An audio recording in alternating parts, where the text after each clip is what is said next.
I've competed around men with guitars all my life, and that's a real thing for me. So sometimes I want to dress like they dress, and I want the big overhanging shirt, and I don't want any trace of female figure. I want big boots, trainers.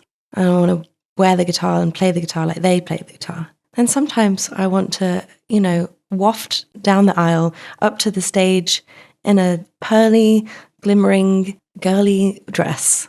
And I want to talk more like a girl, and I want to play really delicately. And I have settled on the fact that I can do both of those things. And also, I shouldn't be putting this much time and effort into this thought process about the way that I look and what genre stylistically I fall into.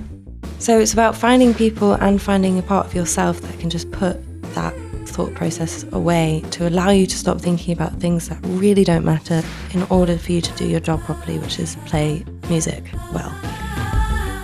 That was Billie Marten, and this is SHEROES, a weekly podcast to amplify women, non-binary, and genderqueer voices in music across genres and generations. We do this because we believe that sharing our stories is the first step to making music better for everyone.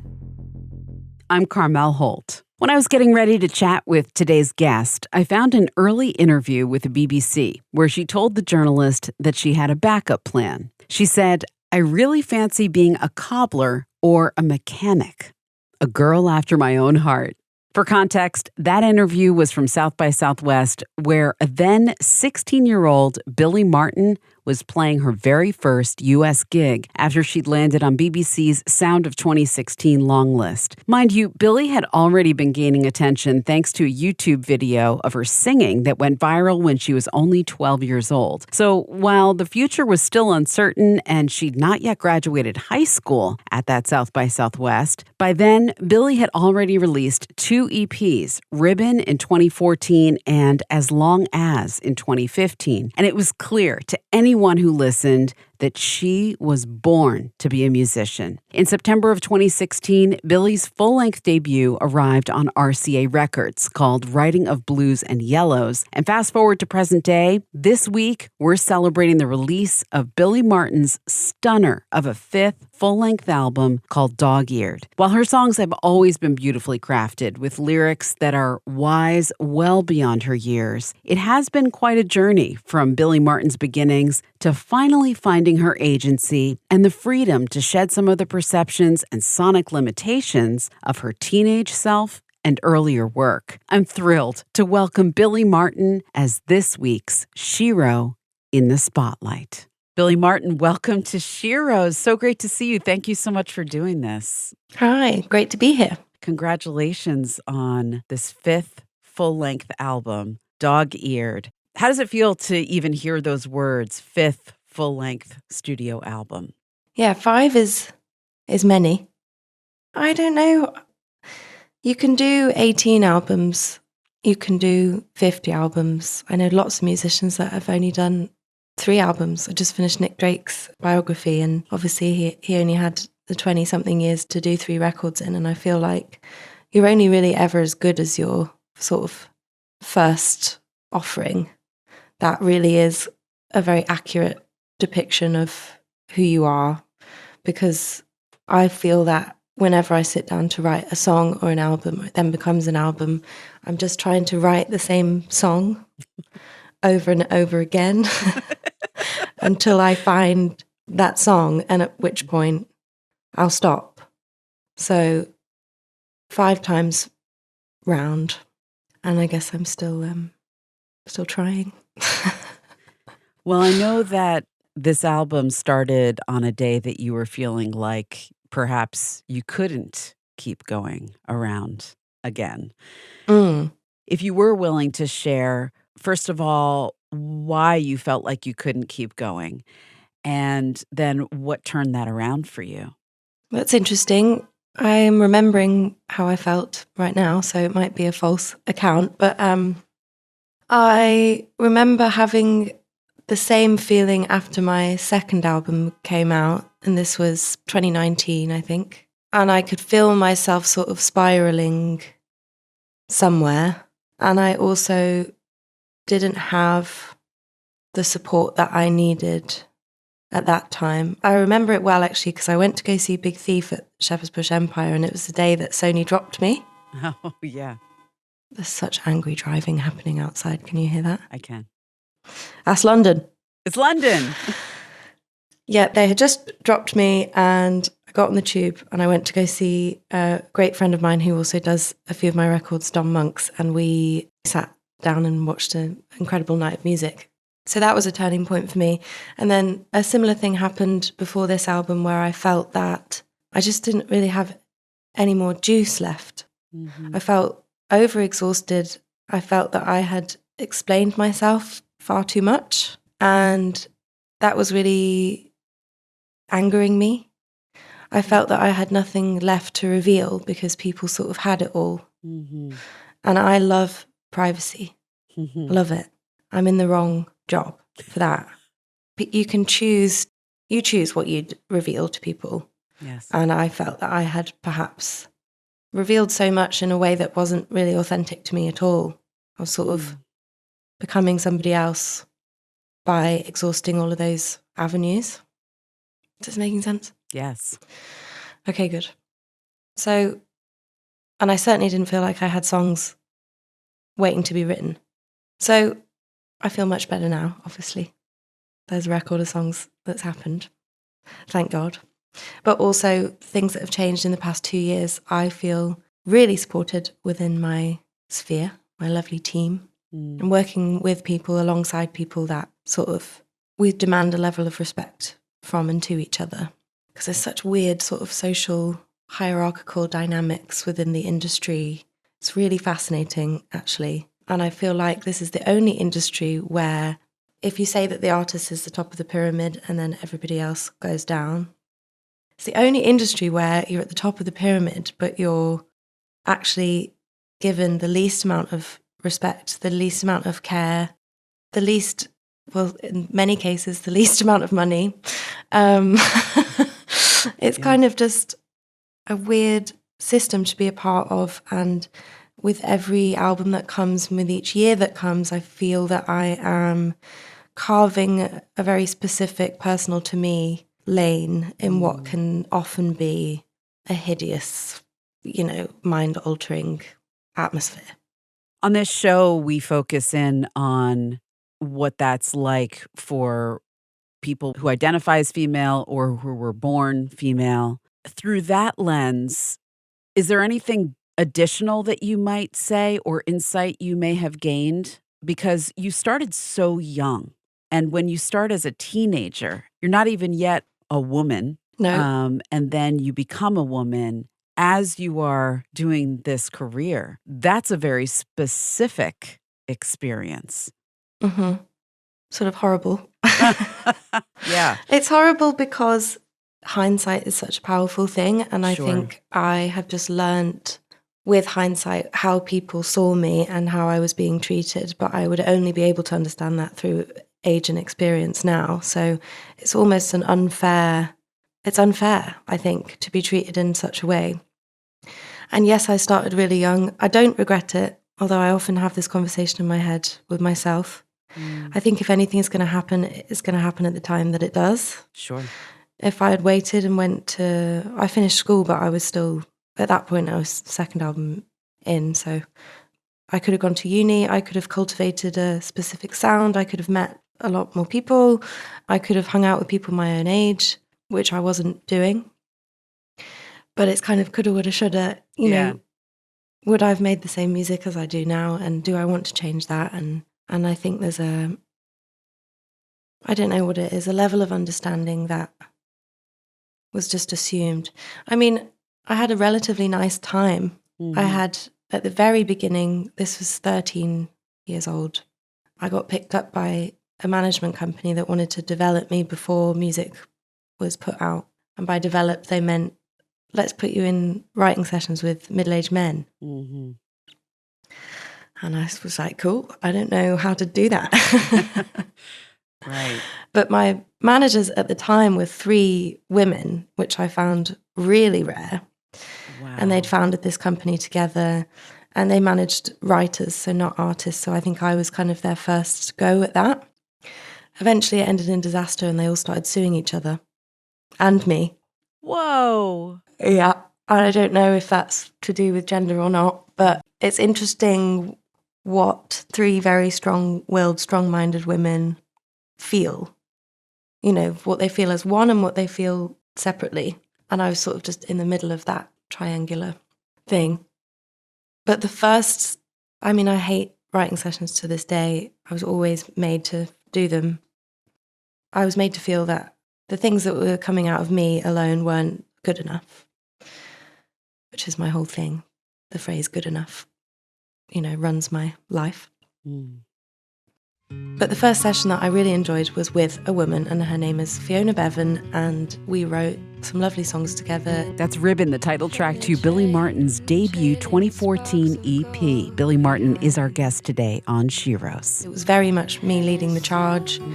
You know, she would never put a word into my mouth. We also didn't have particular references, which is what was happening in other sessions. You know, let's write a song exactly like this Feist song. And I was thinking, well, that song exists. Right. It's right there. So I'm babbling a lot. I've been in the house alone for about 3 weeks. My partner's on tour, and it's weird to talk. I know that I haven't feeling. spoken in days. And I've just had a bout of laryngitis, so I physically couldn't talk. You're the first person I'm talking to. Thank you. I'm very honored to be that person. You're so welcome. Continue, Oh, good. please. What are we talking about? Well, we were talking about your early experiences because the first question I asked you was, why did you feel like you were going to quit before you ended up making Dog-Eared, which is this amazing, brilliant new album? You were having kind of an existential moment. Do I even want to do this job anymore? And after you shared what you were feeling, I said, well, can you put that in a frame of your gender and your experience starting from such a young age? And so that was what led to this whole part of the conversation where you're sharing about those early days. And I just want to say one thing that really caught my ear was that story of, in one sense, getting so lucky, and it was so rare to have management that was female, 3 women, and then how that imploded. And I thought, yeah, like, while we might idealize having that, it doesn't always work out the way we want because we still live in a system. It's systemic patriarchy and sexism and misogyny, and women can have it just as much or even more than men do. Absolutely. Yeah, and I think I did have everything down kind of perfectly. Like, I waited for the right time. My parents were involved with all the early sort of decision making. I had and still have a great lawyer who to this day has never given me a bill. Wow. But he should. You know, I was cultivated in a really nice way, and I didn't work with anybody that was inappropriate. I have no deep and dark stories about that. I've often thought about writing about this period of my life because I think it's, the more I think about it, the stranger it gets. And, you know, I would leave school and we wore uniform until we were 18. So I was driving in my car, but in my tie and blazer and shirt. And then I would get picked up by someone, like a driver, and then they'd drive me down to London. Or I'd get a first class train, because that was the deal with Sony, was if I'm traveling on my own as an under 18 girl, I have to be protected in some way. And then I would change into normal clothes and, you know, I'd arrive on BBC Radio 1, or I'd go into the studio or something like that. And then the next day I would come back and sit in class with my uniform on, and I wouldn't have said a word because it was so not going to go down well in Yorkshire. It was just something that nobody can understand until they're doing it. So, yes, I had a relatively great time. However, do I look back at certain conversations and think, well, that was completely wrong. I shouldn't have been pushed into that. I shouldn't have been treated that way. I should have had time to make the decision by myself. I shouldn't have worked with that person. You know, no matter how sensitively you try to make these things work. There's no telling what actually happens or has happened. Right. It's a very different thing, reality and expectation. Yeah. So wise. So what brought you around to making Dog-Eared? Well, I was filled with this feeling of tiredness. Because I have been doing it for so long now, I'm almost 12 years into the game. And yet I'm 25 years old and I wish I could be that. However, a lot of my past life, and by past life I mean sort of early adulthood, becoming a person, a lot of that, I was living at such a pace that wasn't natural and normal. And I was living under the guise of having to be a perfectly formed human being with opinions and tastes and identity. And I have been sort of cursed with that identity from my first album or EP of those days. I'm sort of cursed with that forevermore. I think that is a trope of, childhood, child stardom. Not that I'm a star, but, Yes. working as a kid. Yeah. Becoming an adult.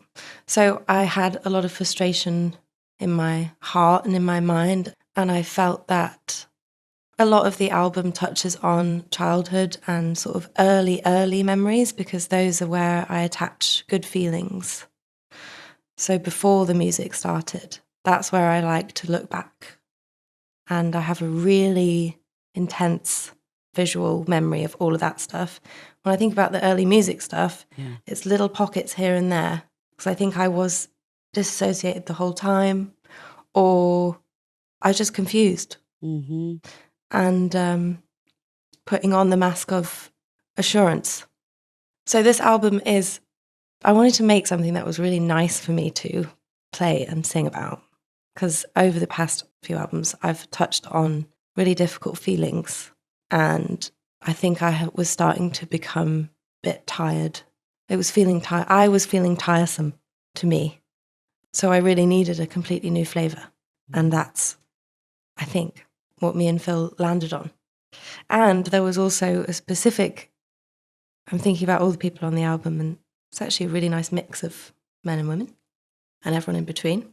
And one of my main references here was I listened to this record by an artist called Nuria Graham, who is a Catalan singer. And I listened to that record when I was in New York doing the test session for the album. So we were figuring out who was going to play on it. And, I'd walk back from the studio. It was really hot. It was height of summer, July, sweaty, smelly, disgusting New York. But I didn't care, because I'm such a romanticist about that place. I was walking home, and actually I was staying in Bridget Kearney's flat. Oh, no way. Yeah, well, I saw that you've spoken to her. We've never met. I don't know her, and she gave me her house. So I was walking back, had a little doobie schmoobie, which I really enjoy out there. There's something about New York summer. It's just a thing. Yeah. And I was listening to this album from Nuria Graham. It's called Cyclamen. It's one of the best things I've ever heard in my life. And it's really rare for me to be completely arrested by something, because I listen to music all the time. We all do. To sustain that arrowed, pointed level of attention was really exciting to me.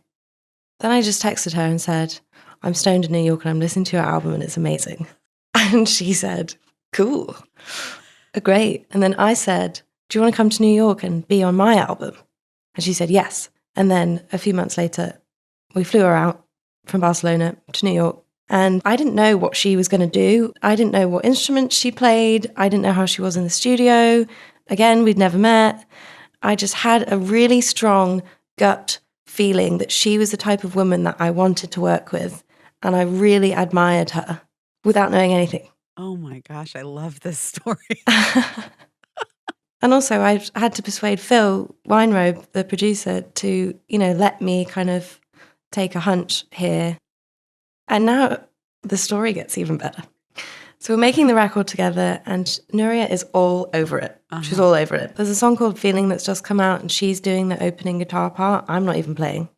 She was on piano. She's got this amazing like Bill Evans style infusion jazz, soul and Spanish thing going on. I don't do any harmonies. So it's all Nuria.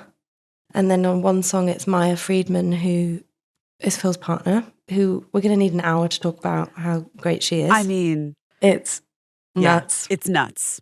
So we made the record and Nuria has formed sort of 60% of it.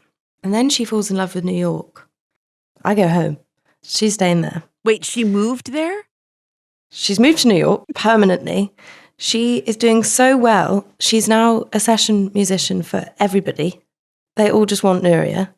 She's playing in Maya's band, so she's touring with people as well. No way. But the best thing is, we were in the studio and everything's live, so there's quite a lot of eye contact going on between us all. Mm-hmm. It's quite a present thing. We're shoulder to shoulder. There's no screen in front of me. We had no headphones. So we're very much humans in a room making noise. I had a guitarist for a couple of songs called Adam Brisbane, who's also a fantastic musician. Adam and Nuria fall in love. They're together now. No way. And they live in New York. It's the best thing that's ever happened to me. And they met on that day, I think it was day 2, on the session. Everybody could kind of tell, you know. She had a boyfriend in Spain and immediately went home, dumped him, then came back to New York, and now they're together. They're going to get married. They're going to get married. They're going to get married. And this album is going to be like, that is so amazing. What a story. Okay, we have to go to a song now. What was the song? Is there a song? Or maybe should we just play Feeling? Let's play Feeling. Okay. It's all Nuria, that one. That's track 1 of Billie Marten's brilliant new album called Dog-Eared, her 5th full-length album, and she's our guest today on SHEROES. You started off talking about Big Thief and how that kind of helped you through that first really big disappointment of getting dropped by Sony. And now here you are with Phil Weinrobe. I don't know. It's very full circle. Yeah, that's correct. That's weird. They were also the first modern band that I saw that really woke something up inside of me. And I think that's why we cannot stop. As a global nation, we can't stop talking about Big Thief. Nobody can. If you get asked what you're listening to, it's Big Thief or Adrian's solo stuff. That's right. And I knew that Phil had worked with Adrian, but I also wasn't into imitating that. And I think artists, especially when they're solo female, get put with producers that have a certain sound with a certain band, and their job is to kind of recreate that. Me and Phil had a conversation on the phone, and we sort of asked each other what record we both wanted to make, because I didn't want to make a record that he didn't want to make. I didn't want him to assume that I wanted to copy some of his bands. I said to him, I don't want to make a singer-songwriter record because I feel that there is such a weight behind those 2 words now that there never was before. Can you expand on that? What do you mean by that? Well, singer-songwriter is now, well, this is how I think people see it, is a genre, but it shouldn't be. You know, Elton John's a singer-songwriter. Kendrick Lamar's a singer-songwriter.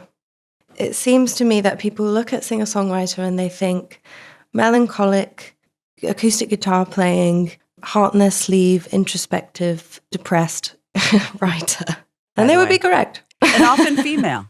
And often female, very much so. And if you look at like a female singer-songwriter selection, it's copies and copies and copies of things. There was the Phoebe Bridgers movement, and then there was the Adrienne Lenker movement. Yes. And it's a real problem that like young women feel like they have to copy something in order for it to work. And obviously we all do that when we start writing songs. Everybody does that. But then I feel like we're missing now the opportunity for people to go away and cultivate their own being. Yes.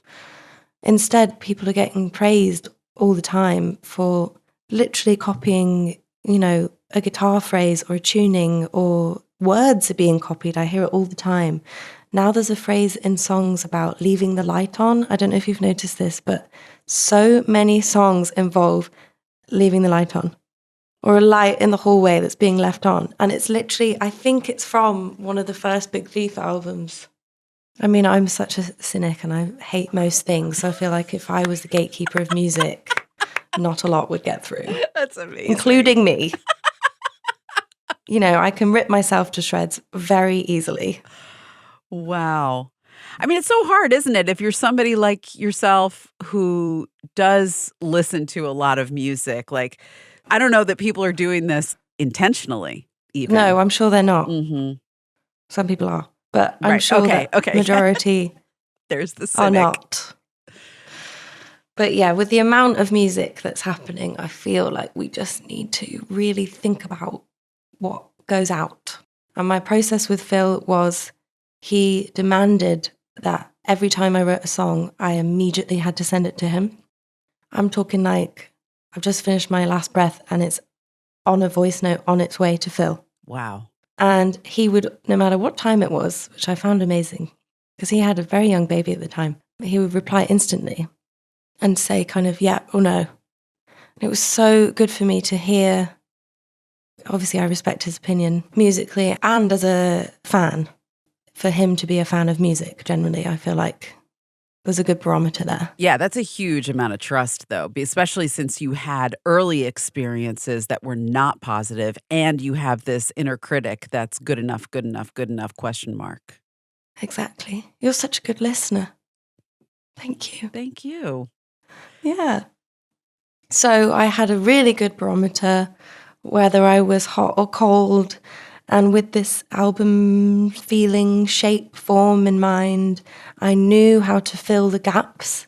So I knew when the tempo needed to change or the key needed to change or the subject matter needed to change. And I felt like for the first time I was actively making a complete album.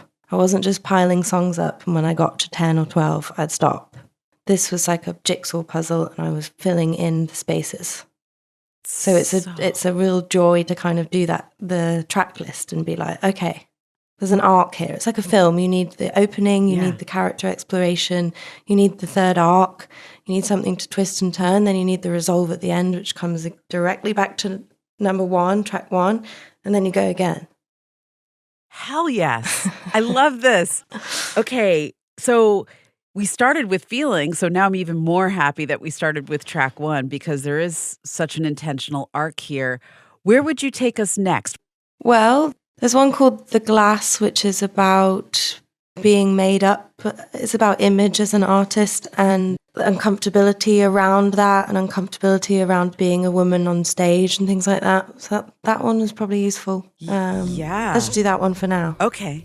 We'll play it and then talk about it on the other side. How's that? Okay, great. good. That's called The Glass off of Billie Marten's new album called Dog-Eared, her 5th full-length album. She's our guest today on SHEROES, and I'm Carmel Holt. So you teed this up, and now we're going to break it down. The Glass is about being seen as a woman on stage, something we talk about so much here on the show. It comes up as this challenge that is unique to us that, you know, in a group full of dudes, like guys don't have to spend hours getting ready and the girls feel like they do. And then there's also the rebellion against that, you know, people who really make conscious decisions to downplay their looks. To not do it. Yeah. I think I've tried all of them. I've tried buying loads of elegant dresses and wearing them on tour with no desire to do it. Then hating the dresses so much. It was like I was at war against my chosen outfit that nobody asked me to wear. Nobody was even thinking about it. I was thinking about it. Wow. That's the thing. I've tried caring loads. I've tried not caring at all. Coming on jeans and a t-shirt, that also feels wrong to me because you're a performer. You're performing. It's a character for so many people. And I wouldn't go on in my pajamas, but I'd write songs in my pajamas. So it's about presenting the sort of face rather than the inner workings behind that. I think it's important to clarify that difference. So I've done all sorts of things. I've had stylists that have made me feel so ugly. And then I've done wearing the same thing every day. like all of our boys. For a 2-month tour, they'll have 3 shirts, 2 pairs of trousers. Probably be the same. They'll probably have copies as well. Now, for this album specifically, I have employed a good friend of mine. Her name is Katinka, and she started a company called Slow Clothes, which is, I think, the first stylist or company that only buys secondhand stuff. Ooh, I love this. So cool. Her name is Katinka Roland Payne, but it's brand new. I mean, I'm her first client, but she had this idea and we've been talking about it for ages. And I just thought, well, sounds like you know exactly what you're doing. And she does. Anyway, that's where I've landed. And she knows, and I've described to her how some days I feel incredibly masculine and sometimes I feel very feminine, depending on, there's so many factors. And I have this weight on me about being enough of a guitar player rather than a girl with a voice, and the guitar is just kind of the buffer between the voice and silence. Mm-hmm. I try really hard to be good at guitar, and I know that I am not the best. I know that I can't shred and do all the licks and whatever. That's just also not necessary for me to, well, I can't be the lead guitarist. I have to be rhythm. Yeah. There's no room for me to do that. If I could, and it wasn't me singing and I was in a band, I'd love to do that. So I've competed around men with guitars all my life, and that's a real thing for me. So sometimes I want to dress like they dress. And I want the big overhanging shirt, and I don't want any trace of female figure. I want big boots, trainers. I don't want to wear the guitar and play the guitar like they play the guitar. Then sometimes I want to, waft down the aisle up to the stage in a pearly, glimmering, girly dress. And I want to talk more like a girl, and I want to play really delicately. And I have settled on the fact that I can do both of those things.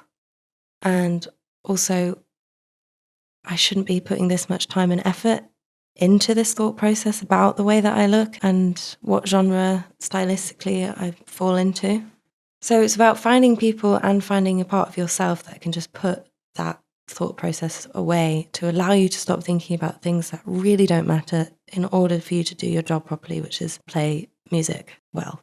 Yes, to all of that. And I get what you're saying about you shouldn't be thinking about it, but we live in a world where we are so visible, not just on stage, but on these things, Mm-hmm. And it was apparent to me that, the cover of this record was a painting of you instead of a photograph. I thought that was intentional as well. It was, yes. And the fact that I have no eyes. Yes. Was very intentional. You can't see me, I can't see you. I'm giving it's a raw sketch. Part of the reason it's called Dog-Eared is because it's not quite finished. And that was actually the painter's first draft. And I said, yes, please, that's done. He's since actually painted over it, so we can never get the original painting back. Because he wasn't done with himself. He didn't think he was good enough. But yeah, I have been told by the industry previously that it has to be my face on the cover, which I'm sure many people in this podcast understand. Yes.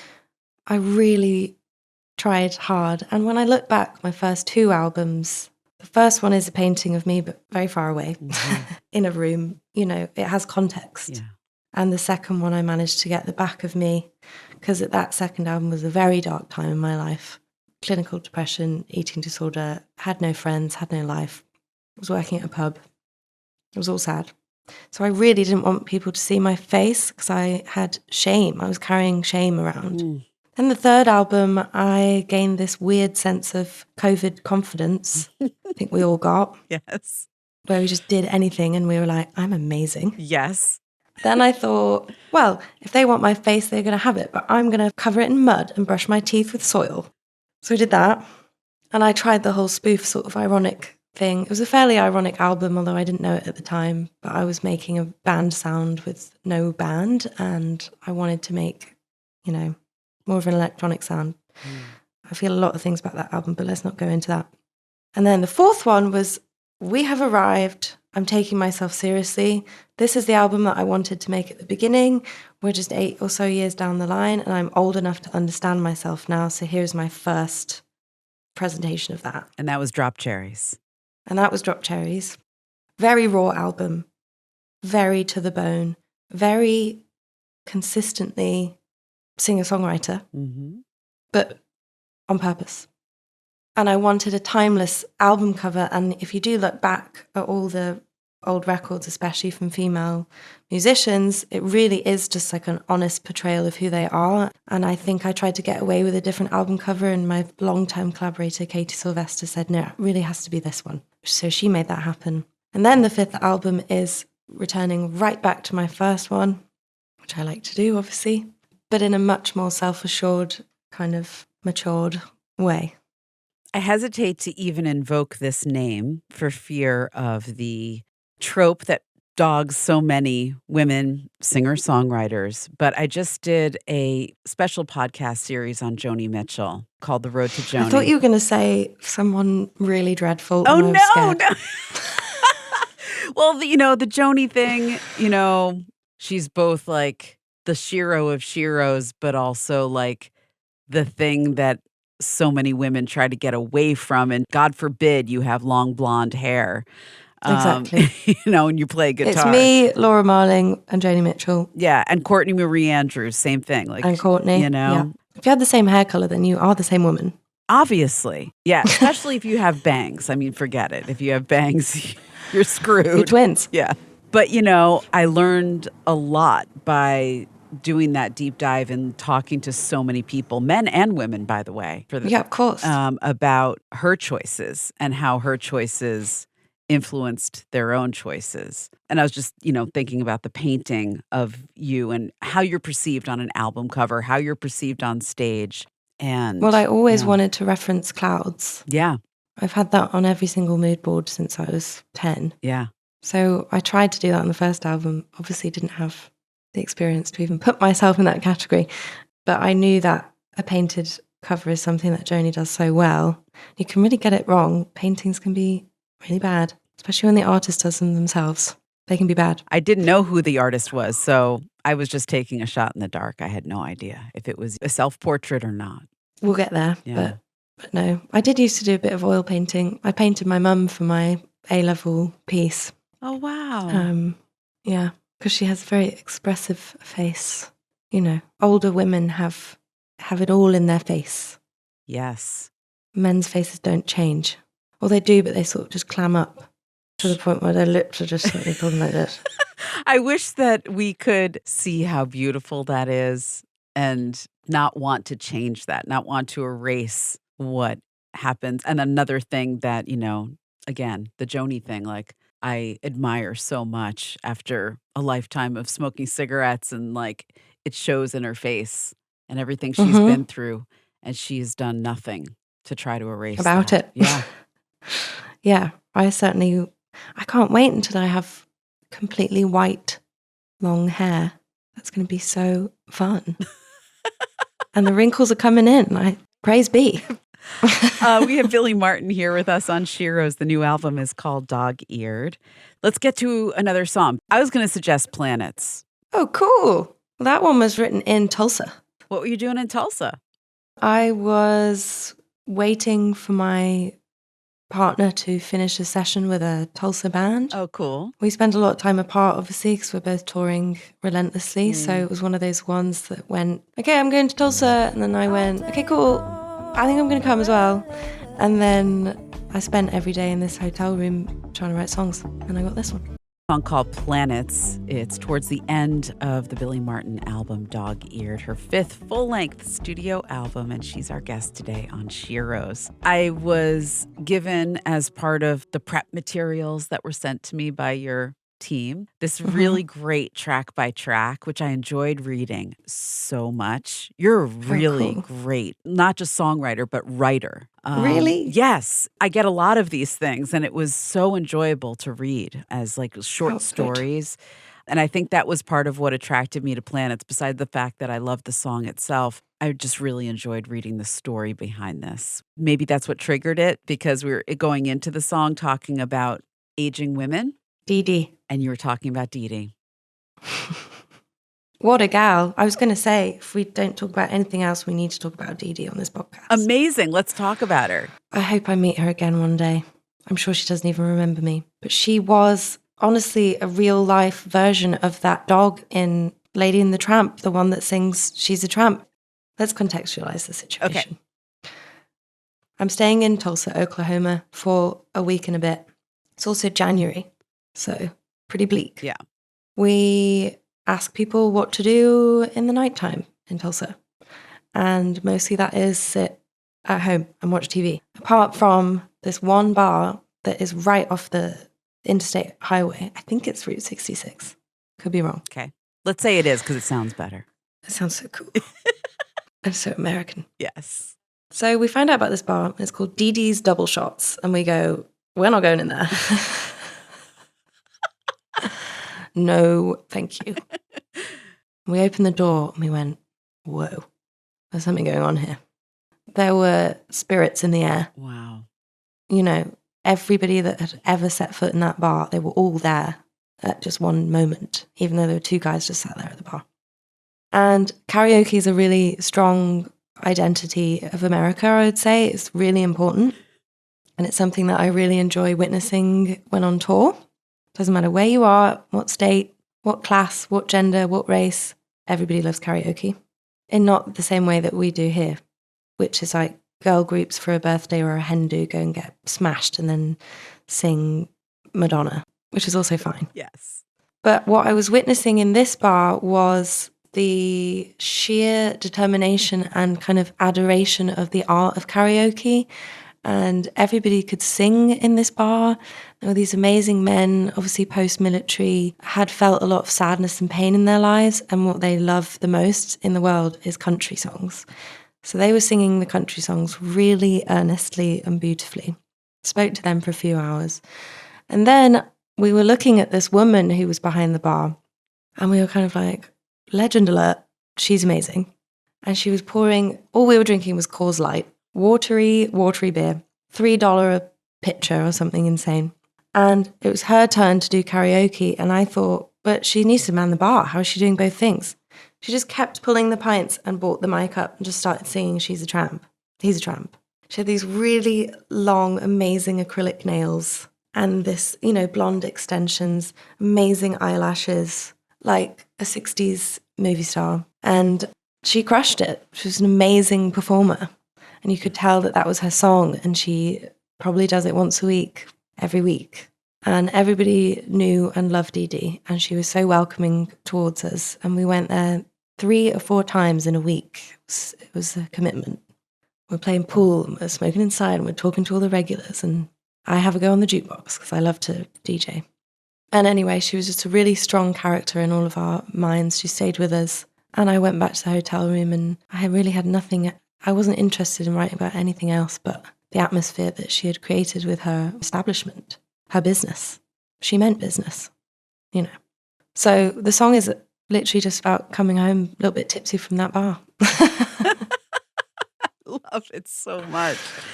Yeah. Yeah. So, you know, at the start of our conversation, you were talking about the arc of this album. To you, what is the arc of Dog-Eared?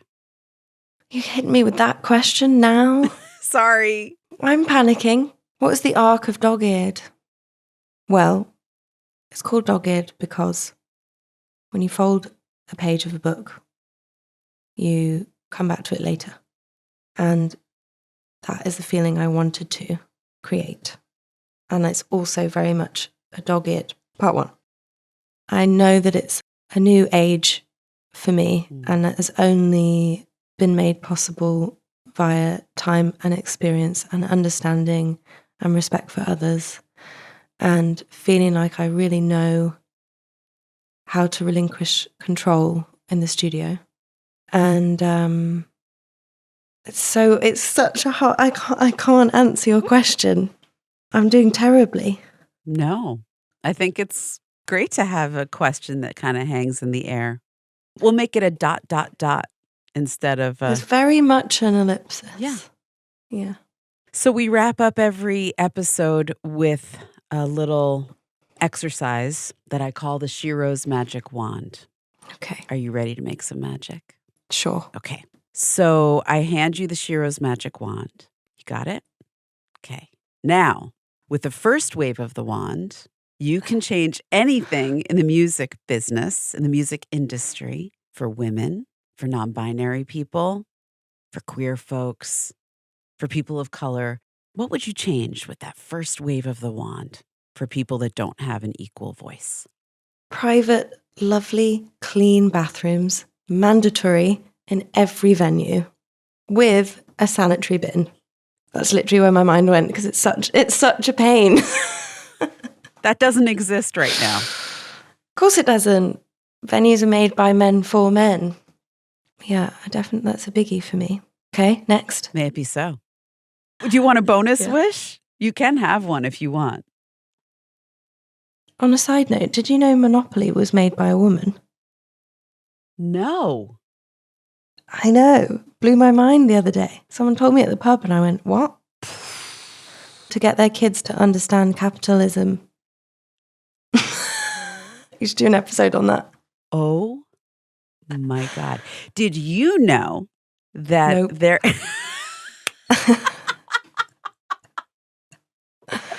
No. there... Hit me. Hold on. Wait, I want to make sure I get the name of this. I feel like you're probably not, since you're not an astrology person, you're likely also not a tarot person. Nope. Okay.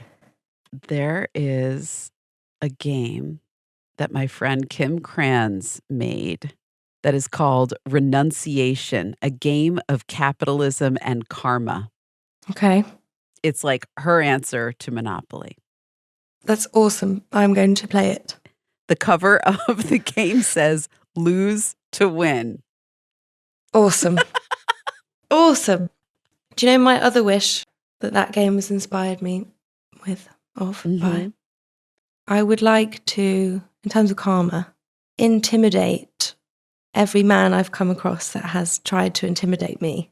I would like to see that happen, not in a spiteful way, just on an even playing field. That's my wish. Just have a little slice of what it feels like to leave a conversation having just been manipulated and only having the realization 10 minutes after you've left. I think that's really common. Too common. Too common, yeah. And I hope that I would never do that to anybody. I hope that I would never have a hidden agenda, especially through the medium of creating. I think that's a really rotten thing to do, actually. This industry's been rotten all its life because it's there to make money. I totally understand that, and we are the product, and there is a consumer. There always will be. But I really feel like we've lost our way in terms of bigger picture stuff here. It's really not that complex. It's really a very simple mechanism. It should remain unadulterated, left alone, because it's a machine that we know can function without too much involvement. Here ends this morning's reading. Also, can I just quickly show you this list of women I have that I wanted to talk about, and I haven't talked about any of them. Do you want to do a bonus round? Can I do a bonus round? Let's do a bonus round. Go for it. Well, I thought, because you got me thinking obviously this morning, and I like to do homework and I like to take things seriously. So there's a section here on my all-time favourites, and then there's another section on current women that are affecting my life and making it much better. Then there's a Monopoly made by a woman point. Then I wanted to talk about her ensemble because I did a full orchestra show at the end of last year with this ensemble, and they're founded by my friend Ellie. It's a classical orchestra that's made up of female and non-binary people, and it's the only one that does that because the classical world is even more many 100% than ours is. Then I have a list of really important men because I am also really upset with the way that some feminist talks are going. I owe my life to a lot of men. I feel really inspired by them. I'm lucky enough to be surrounded by really kind, sensitive men, and they're really sorry that they are one. And I don't think that's what we want men to feel. No. I think that's the opposite of what we're trying to do. Then there's a note on the Viv Albertine biography. I love which that is really book. good. Really good. What was it called again? It's something like Sex and Boys and Rock and Roll, but it's not that. Close, close, close. Music, music, music. Boys, boys, boys. Boys, boys. That's an important read. And then Kim Deal as well also just did a really good podcast with Adam Buxton. I felt like she was really cool. I know she's really cool. Everyone knows she's cool, but She's the coolest. it was a good reminder of how awesome she is. Wait, so are you going to share what's on your page? Shall I? Yes, please. I'm going over time. I don't care as long as you have the time. I have the time. Let's go. My all-time favourites. There are 3 really important ones. Fiona Apple, obviously. Diane Cluck, do you know her? No. Amazing musician. I met her in New York when I was making the album, having been a fan for so many years. Never thought she was a real person. She's fantastic. And then Joanna Newsom, Oh, yeah. who was really important in my sort of taste making as a kid. Her first album, Milk-Eyed Mender, was really challenging. And then there's Judy Sill. Another Who's very underrated. Deeply underrated. Nobody's talking about her crazy life.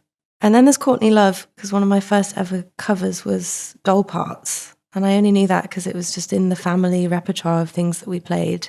And I watched that music video and went, whoa.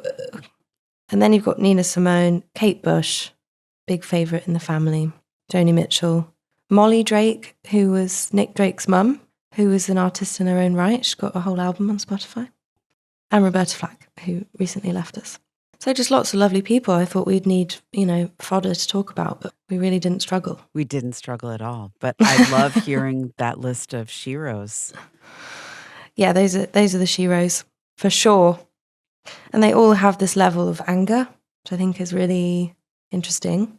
And I suppose the female writers that I know of, they all perfectly display levels of intent, and the only 2 ways that comes across is anger and sadness. I think those are 2 emotions that are really important as a woman. Those are the 2 biggies. But why don't we smile more? Oh, I will say, on the first day of recording the album, I got sexually harassed on the subway. I mean, I shouldn't be that shocked, but It was such good timing as well, because one of the lyrics on the song that we were about to do was, "Don't push me over, I'm half your size." Oh. And I had this horrible time with this horrible man. How do you handle that? I didn't handle it as well as I thought I was going to handle it. I think that's what happens every time. This is what I'm talking about, the retrospective hindsight thing that gets us. Yes. We want to go back and wish that we were stronger or more assertive, or we said how we really felt. I just walked away. I tried to get help, but no one was there. The whole story was, I'm sat down, I'm waiting for the subway. Man comes and sits next to me. I've got my headphones in, no idea he's there. He's got loads of bags and things, but I did notice that he was eating some chicken.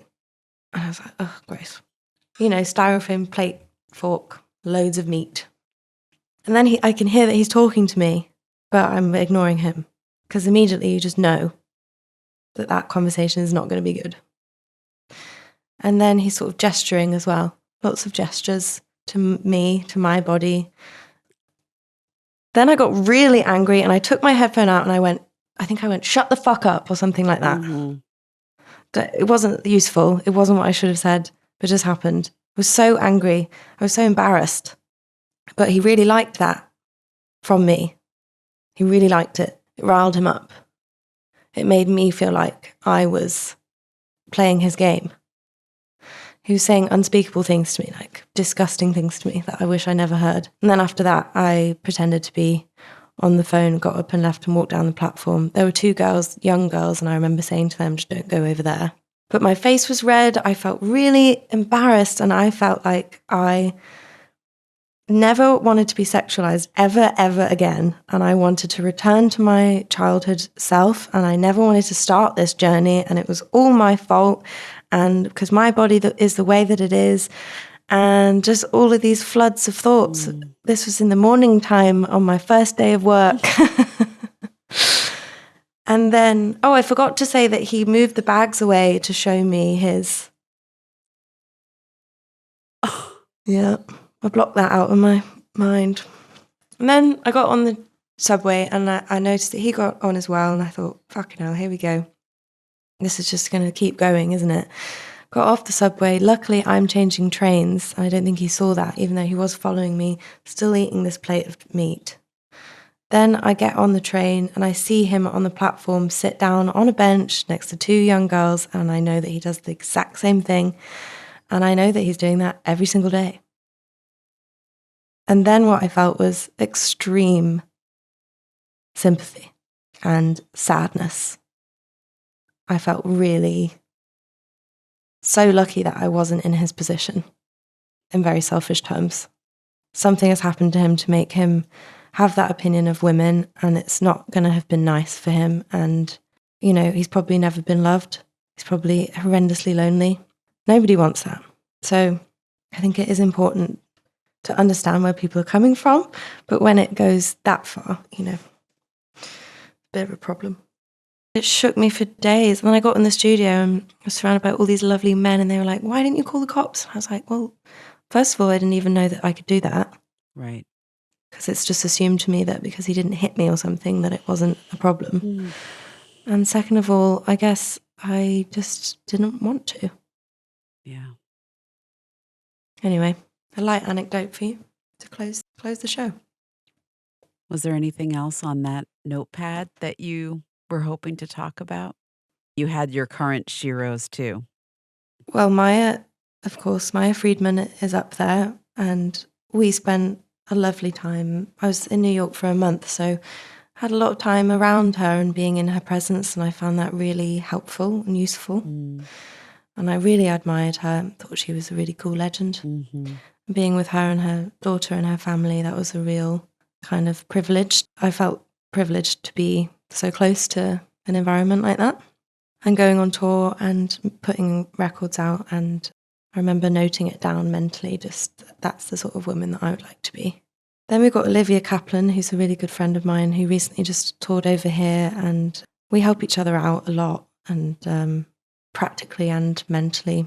And at the same show, she was playing with Helena Deland, who's an amazing Canadian artist, who was very wonderful. And then at the same show, there was a lady called Hannah Stretton, who is an artist that I never knew had a face. It was her artwork is never her. So it was really refreshing to just meet someone who you didn't feel like you knew.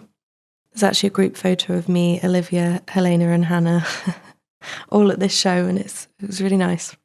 Clara Mann, who's supported me a couple of times, she's a really brilliant almost trad folk English artist, very wise. And then Angela Autumn, who I met in Nashville last year, has a really old school country voice, and I think it's really impressive. And she struck me as well. And then Nuria, of course.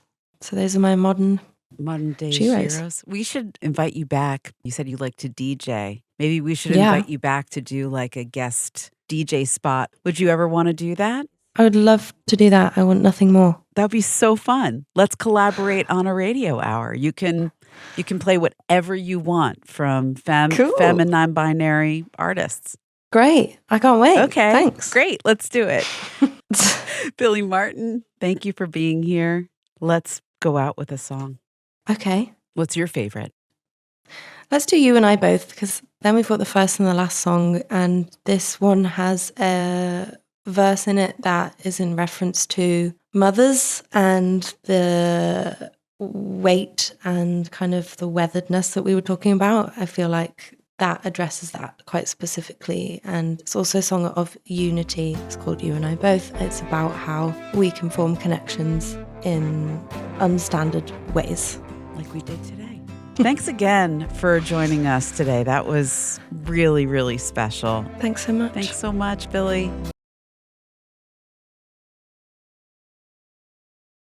Massive thanks to Billie Marten for being with us. Dog-Eared is out now on Fiction Records. SHEROES is produced by me, is mixed and mastered by Kelly Drake. Our original theme music is by Lucius. SHEROES is also a nationally syndicated radio show. Please visit SHEROESradio.com to find out more. Keep in touch on Instagram and Twitter at SHEROES Radio, and please consider leaving us a rating and review wherever you listen to podcasts. That helps us grow and bring you more SHEROES. Until next time, remember, music is our superpower. I'm Carmel Holt. Thanks for listening. SHEROES is proud to present The Road to Joni, celebrating the legacy and impact of Joni Mitchell. Subscribe now to The Road to Joni, distributed by Talkhouse and available wherever you get your podcasts.